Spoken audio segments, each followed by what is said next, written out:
fuel tank for chemicals, well, for the mixing of the paint and such like that. The idea is that these guys take in sort of pigments and chemicals and things like that in boxcars and tank cars, unload here, do the mixing inside, pallet them up in paint cans, and then ship them out in boxcars. So there's a little yard office there, which is another Clever Models kit. It's like a trailer park built sort of shack, as it were, I think. It's like a trailer with a shack that's been built out from it. So I understand. So this was West Island Street. If you look over the top here, you can see my abysmal looking three-way switch, which I had to build to fit that location, as no commercially available product would fit. I made a real pig's ear of it. I've finally got it working properly. It's rattly, but it works. That's what matters. So that was the original West Island Street, with the three-way switch replacing the sector plate, which stuck out a little bit further onto the layout, or off the edge of the layout. And then this is the first expansion to the layout, which is called Thorn.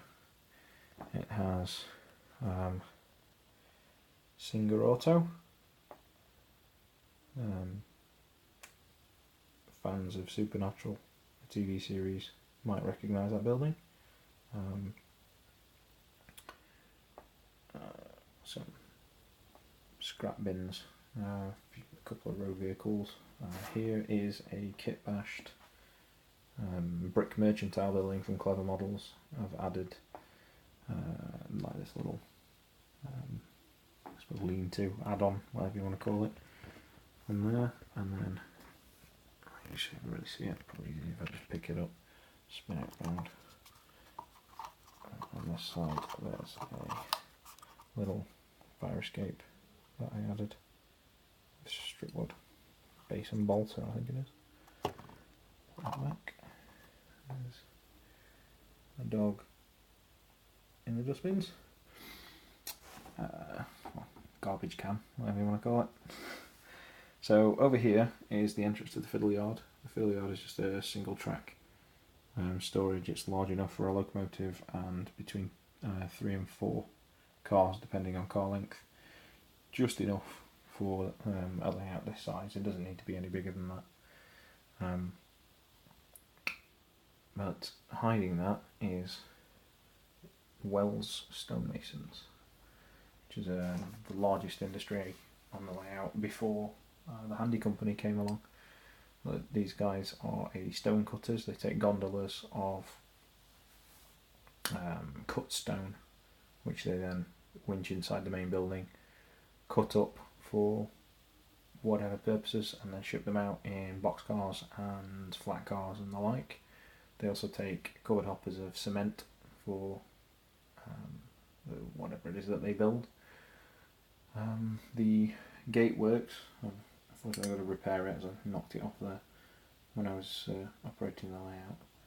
There's a few details around on here, including the chess game and the beer keg up top for when the guys are on a break, and the resident cat and the resident guard dog.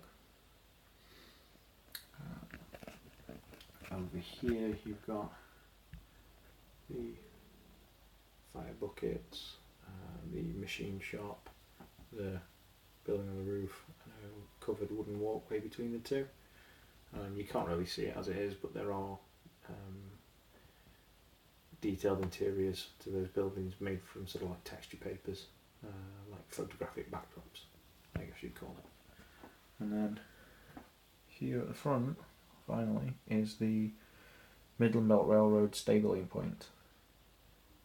It's just like an old abandoned spur. It used to go off to further industries that the Midland Belt now uses for crew changes, storing its locomotives. It's they have very few locomotives in steam, as it were, at any one time. So usually there's one working, one stabled at the very most. But, just last week I added in the crew order telephone post. Here is the refueling point, which is made from some scrap wire from, I believe, I'm not sure if it was a DCC decoder. It looks a little thick for that, but the main post for it is made from a piece of plastruct I-beam as a support and a cleaned up old used micro brush, which just had the tip bent over to form the arm there, and then there's just been a fire bucket added to the bottom of it. But that is essentially cost me nothing. Pieces out of the scrap box, probably about 50 cents for you Americans, maybe not. But here's a 20-foot container that the Midland Belt uses for keeping spare parts, oil and that sort of stuff in there. It's bedded in quite well in with all these knock grass tufts, which I think work quite well.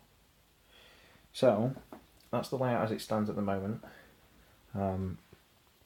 Handy Company needs the most work before the Mansfield exhibition in 2 weeks. I've also got to fit a fascia along the front of the layout, give you something to hang the American flag from.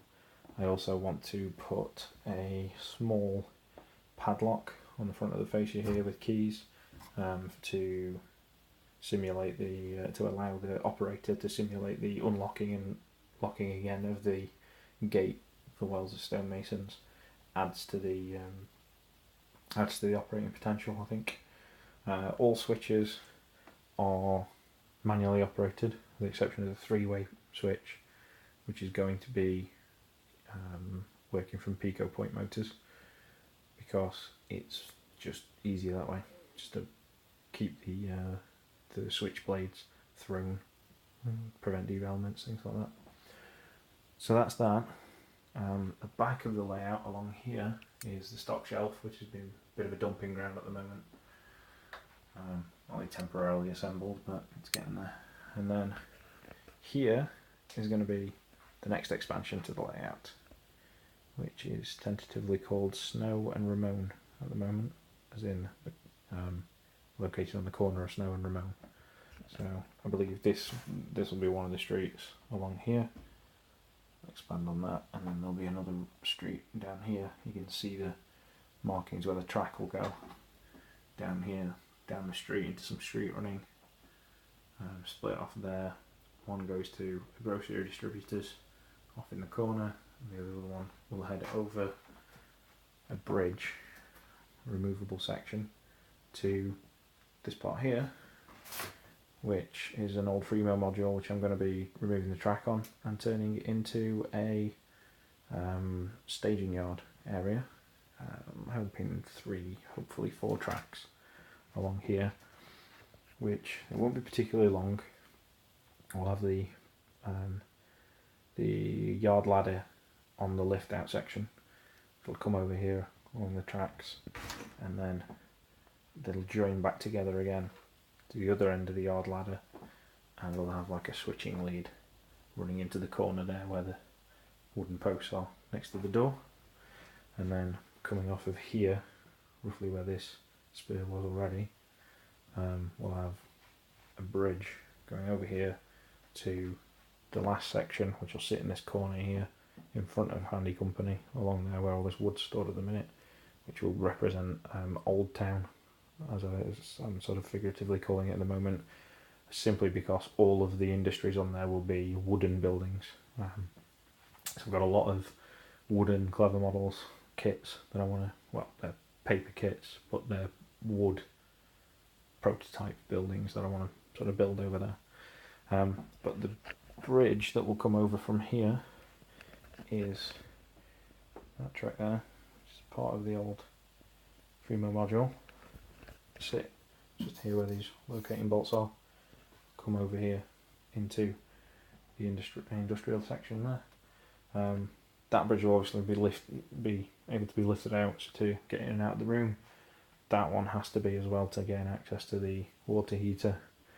Room's a bit of a mess at the minute because I'm still building on this, but I think it's got a lot of potential. Well, this is the section I'm really looking forward to. Over here I've got the Silver City mine shed, I think it is, something like that. Clever Models kit. Needs a bit more work, but that's the basic shell thrown together at the minute. Next to there is going to be like a small yard. I've put written junkyard on there, but it's more than likely going to be like a fence post manufacturer, or guys that make like garden fences or whatever, because there's the way that it's going to work is the track's going to come over here on a grade crossing, cut across the grass verge along the edge of the intersection there, and then out into the street and down, and that is based on a prototype location in, I believe it's called Pierre Street in Garfield. I'm not exactly sure where that is in the States, but it's always been a particular favourite sort of scene of mine, so I wanted to replicate that model form. And then see these structures here are just sort of tentatively placed at the moment. I'm just fitting what I can where I can, just to give an idea of what's going to go where. I'm going to have a large cement transfer facility here. I say large, enough for 4 cement hoppers.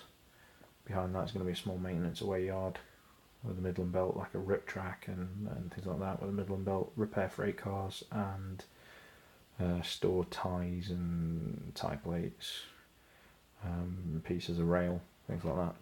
Basically just a dumping ground for general railroad detritus, same as what you'd expect to see. Over here I've got made a start on turning an old mechanical reefer into a storage shed. Shamelessly ripped off from a design I saw on, like a kit bash I saw on Railroad Line, which the little lean-to shack here is made from evergreen styrene board and batten. Still needs a lot more work, it's bowed, I'll fix that. And the roof is a pair of boxcar doors, which I think is going to look quite good when it's done. Bit of character to it, make it all faded and rusted and such. But this is the Midland Belt. This is West Allen and Thorn.